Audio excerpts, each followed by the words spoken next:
আমাকে মেনে ভুলে গেছে। আমার কাঞ্চন আমি খুব বিক্রির দল, ফের যদি বড় বাড়ির চৌখাট মারিয়েছিস তবে ঠ্যাং ভেঙে রেখে দেবো একদম। যা ভাগ এখান থেকে।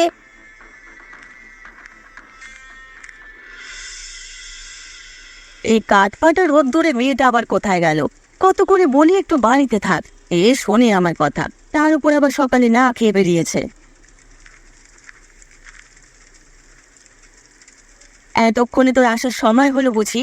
সেই কোন সকালে বেরিয়েছিস আর এখন এলে? এভাবে বনে বাজারে ঘুরলে চলবে? আমাকে কথা বাঁচাবে, খুব খিদে পেয়েছে আমার। তোর চোখ দুটো আমার পোলা পোলা লাগছে কেন রে ননি? কি হয়েছে? সত্যি করে বলবি আমায়, কেউ কিছু বলেছে তোকে? না ঘোষ কিন্নির কান মনে খেয়েছিস পেয়ারা চুরি করতে গিয়ে? তবে কি হয়েছে? দেখতে পারো না, এভাবে আমি বর্ণ পাবো, বর্ণ করে কি আমাদের সবাই দেখতে পারবে? এই গরিব গ্রামে রায় বাবুর বড় বাড়ি ছাড়া সবাই তো গরিব। তুই বড় করে কি করবি রে মা? খেলা করবো। খেলা করবি? খেলা করার জন্য আমার বড় খাওয়ার প্রয়োজন আছে নাকি? তুই তো এমনি সবার সাথে খেলা করিস। আমরা সবাই একসাথে খেলা করলাম, অপুকে আমাদের সাথে খেলতে দেয় না। যাকে ডাকতে গিয়েছিলাম বলে কাকিমা আমার কান মনে নিল। সে কিনে ননি, তোকে এত করে বারণ করলাম, তারপরে তুই আবার ওই রায় বাড়িতে গিয়েছিস? জানিস না ওরা আমাদের কাউকে দেখতে পারে না? গরিব হওয়া কিছু ব্যাপার না, যার জন্য আমি একটু খেলতে পারি না সবার সাথে। গরিব হওয়া কোনো অপরাধ নয়, ওপরওয়ালা আমাদের যেমন বানিয়েছেন আমরা তাতেই খুশি। আর যারা ছোট ছেলে মেয়েদের সাথে ধনী গরিবের বিভেদ করে তাদের কোনো সঠিক জ্ঞান বুদ্ধি নেই। আমাকে আর বাড়িতে যেতে নিষেধ করে দিয়েছে ইন্দ্র কাকিমা, বলেছে ও বাড়িতে গেলে নাকি আমার পা ভেঙে রেখে যাবে। থাক মা, তুই আর ও বাড়িতে যাস না। বড় বাড়ির লোকজনদের মনে যে অহংকার আর হিংসায় ভরা, মন খারাপ করিস না মা। এখন যা, হাত মুখ ধুয়ে আয়, আমি তোকে খেতে দিই।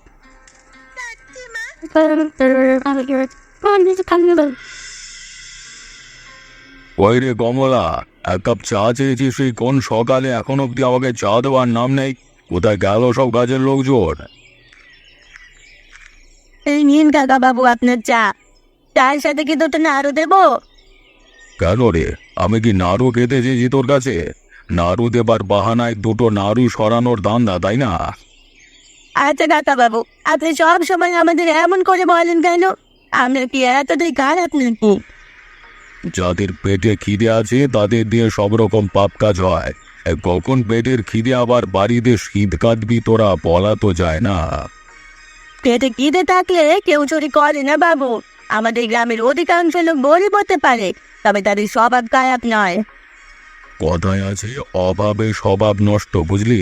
আরে আমাকে এত জ্ঞান না দিয়ে রান্না কর গিয়ে, আর দিনে দিনে তোদের সাহস বেরিয়ে চলেছে দেখছি।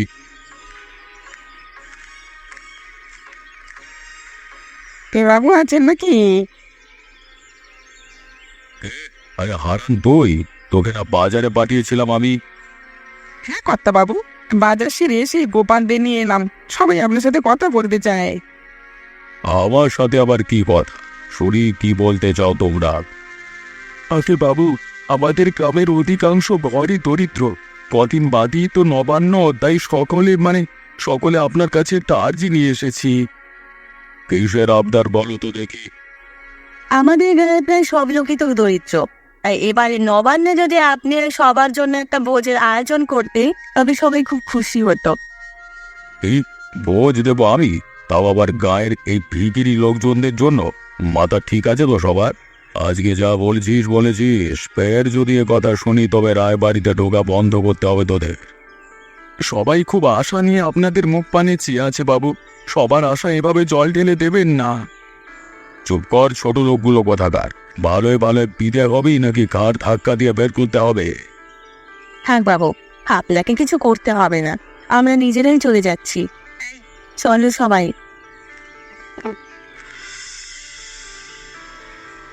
কিরে, এখনো এখানে এমন হা করে দাঁড়িয়ে আছিস কেন? তোর কাজ নেই নাকি কোনো? আগে হ্যাঁ কর্তা আছি।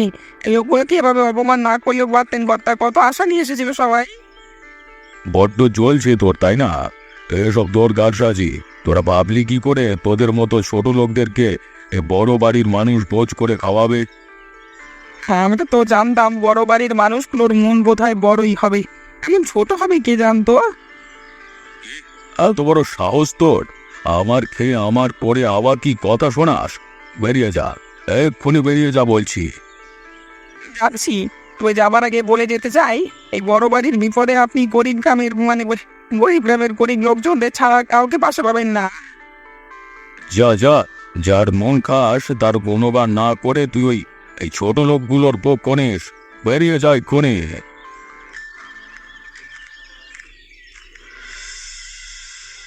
বাবা বলেছিল এবার যে নবান্নের দিনে বড় বাড়িতে রোজ হবে। কাল তো শুনলাম বাবু মশাই নাকি সবাইকে বের করে দিয়েছেন নবান্নের কথা বলতে। এখন থেকে আমার একা একাই খেলতে হবে, না কি ভালো লাগে না।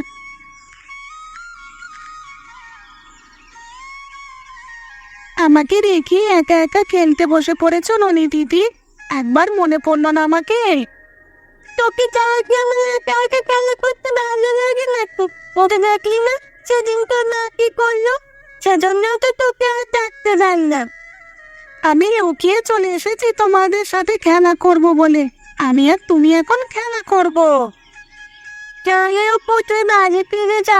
তোর দাদু বাড়ি দেখলে আবার আমাদের বাড়িতে নালিশ দেবে। সেদিন নালিশ দেওয়াতে মা আমাকে ফোন মেরেছে।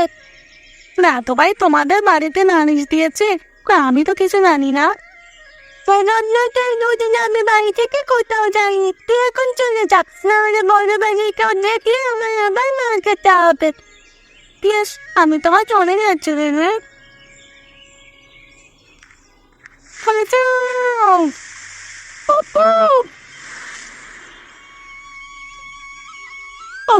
কে কোথায় আছো গো? আমার ছেলে থেকে জল থেকে তোলো, তুমি নামো না গো।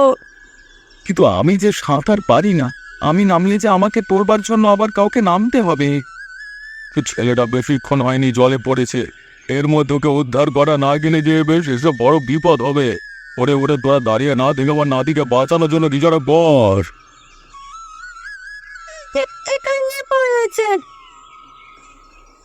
দেরি করা যাবে না, তোমরা সবাই রাখবো চারপাশে, আমি বরং এখানে নেমে দেখি। আমার মন বলছে তো বাবার তেমন কোনো ক্ষতি হয়নি এখনো। আপনারা একটু চিন্তা করবেন না বাবু।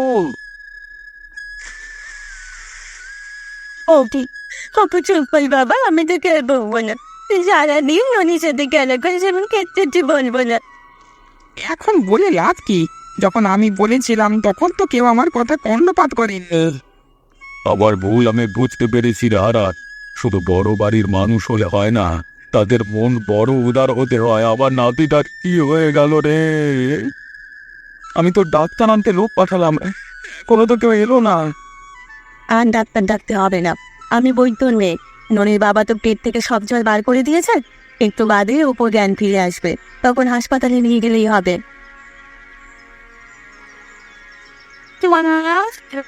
ও আমি শোনো দিলি গো, আমি তোকে কিচ্ছুটি বলবো না, তুই আমাকে ক্ষমা করে দিন হলি। তুমি ননির বড় জোর, ভালো মন্দ দু কথা কইতেই পারো, আমরা এতে কিছু মনে করিনি। রেখেছেন বাবু, আমি বলেছিলাম না বড় বাড়ির লোকের বিপদে এই গরিব গ্রামের মানুষই আগে আসবে। আমার ভুল আমি বুঝতে পেরেছি, সবাই আমাকে ক্ষমা করে দাও। আগামীকালই গরিব গ্রামের বড় বাড়িতে নবান্নের ভোজ হবে, সবাই সেখানে আমন্ত্রিত। আসবেন তো আপনার গরিব গ্রামের বড় বাড়িতে। এমনই মজার মজার গল্প দেখতে আমাদের চ্যানেলকে সাবস্ক্রাইব করতে ভুলবেন না।